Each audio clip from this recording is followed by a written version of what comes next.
You think of leaving the isolation for Gloucester? Jesus, I don't know. I gotta finish this attempt to retake the lines into my hand. When did you get started on the second Maximus? I mean, you know, like 59, with that marvelous, partly with that visit of McClure and Leroy Jones and Don Allen, and the one that, in fact, the poem that Maximus from Dogtown, that Arhan published, you know that one that made a pamphlet is. I've seen. You ever seen it? No. I think it, wait, no, I think I used it later. I tell the story of, you know, Whalen was here, and both he and Mike had the first trip to the East, and they both, in a sense, funked it. As a matter of fact, as you know, Mike even cut out, flew home before he did his thing in New York. But they were both ill, I mean, literally, when they got here. But I mean physically, I mean legitimately, a cold. So I think it was matter of fact, it was cold weather. It was the fall, November. And Whalen didn't leave the house. In fact, he stayed here with Bet. And my wife was pretty gone on Philip in San Francisco, 57. And I thought to myself, well, this is one of those times you just brave the storm by turning your back.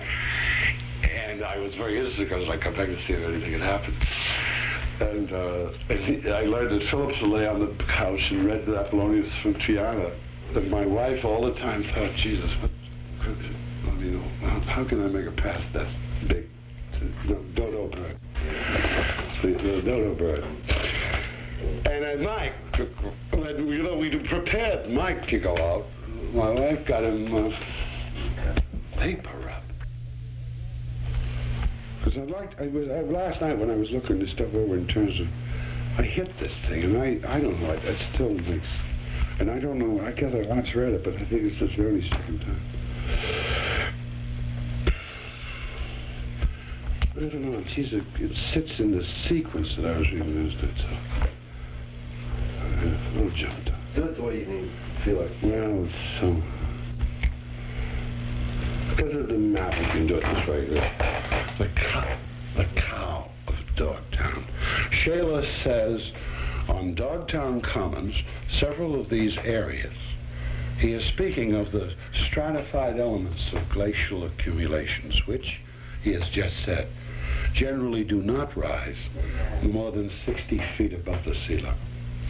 That is now. He has already, of course, made it clear that at the time the glacier was over the land mass itself was depressed from its present level by at least double the 65 feet, which makes it necessary to add that at that same time the sea itself was out, drawn up as vapor or which had elsewhere formed the ice, to a depth by which the banks, for example, offshore, were themselves, like these Dogtown Commons, deposits of good topsoil carried from other places in the feet of the ice and only finally left as Dogtown and the offshore banks when the wall of the last ice age began to give way.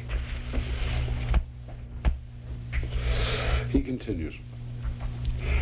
These elements of glacial accumulations are hardly traceable in any continuity above the level of 40 feet, but at a few points they extend in an obscure form nearly to the summit of the present moraine. An example is the top of Dogtown, via the upper road, where one comes out, missing the whale jaw, on an upland or moor which must be about like the barrow Bob Lowry thinks a covered Viking ship and burial.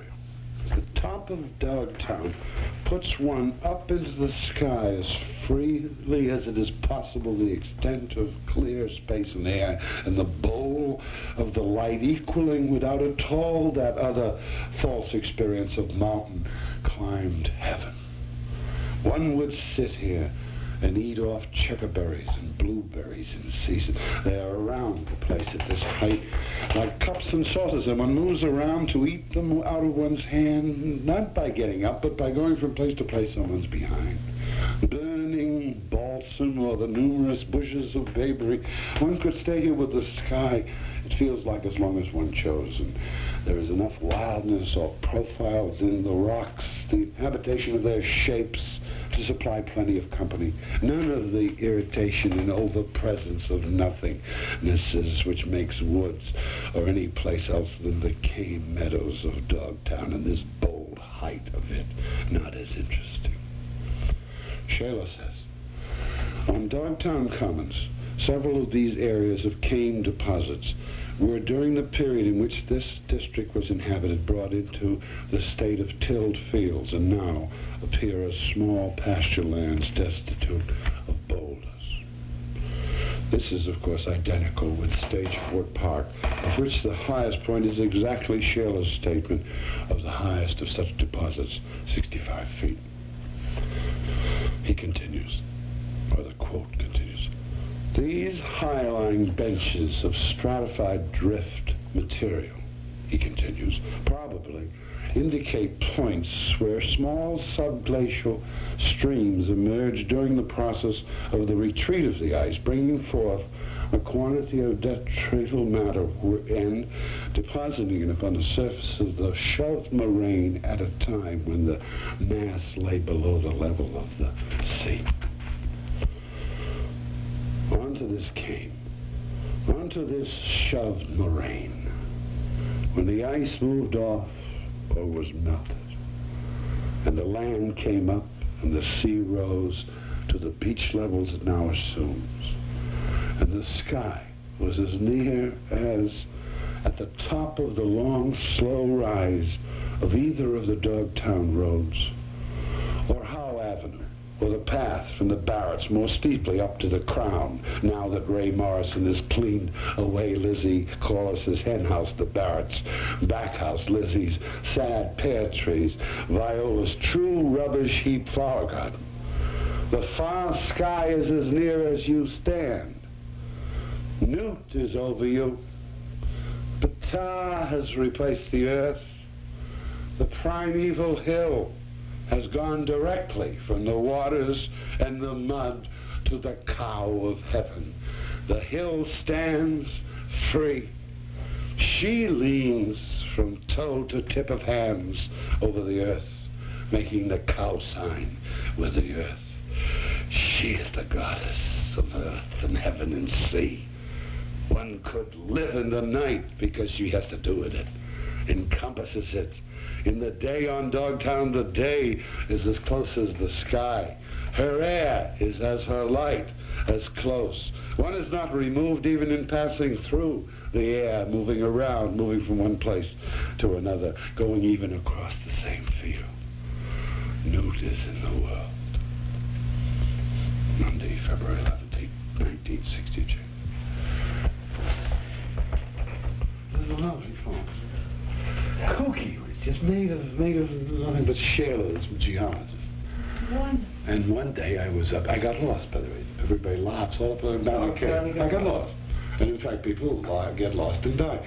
And like I'm supposed to know, like everything.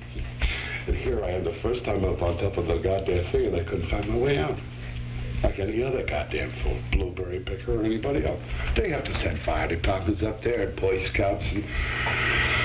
I mean, it's a kooky, and here am I, the big pro of the Memphite theology of the whole of creation, and I can't even get the fuck out of there.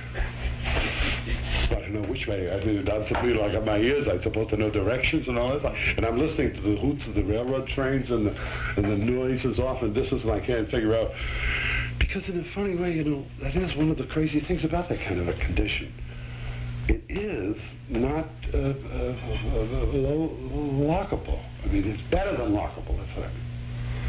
It's like when I said in the Gerhardt poem about come over here, we'll teach you American vocabbles. I was even saying that's nothing. That's where you start, really, and bicycles and automobiles in America. If we didn't start with vocables, we wouldn't be this other thing. I'll just stand back here and play for a while. Yeah.